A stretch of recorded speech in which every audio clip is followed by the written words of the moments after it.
જો નકરો દારૂ જ છે. ગુજરાતમાં જે કહે છે ને કે દારૂબંધી દારૂબંધી દારૂબંધી, ક્યાંય દારૂબંધી ખાલી ચોપડે જ ચડેલી છે, બાકી ક્યાંય દારૂબંધી નથી હોતી.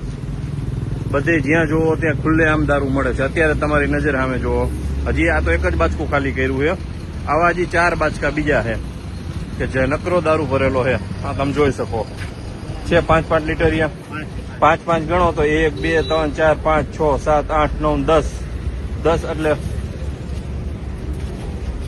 આમણમ તમે જો હજી એવા તો અંદર 5 બાચકા બીજા છે. 2 આ છે અંદરની સાઈડ છે. જે સરકાર વાતો કરે છે કે ગુજરાતમાં દારૂબંધી દારૂબંધી દારૂબંધી ક્યાંય હોતી નથી, ખાલી ચોપડે દર્શાવવામાં આવે છે. ફન હોટલ માળિયા હાઈવે ઉપર ત્યાંનું એક્ઝેક્ટ લોકેશન છે.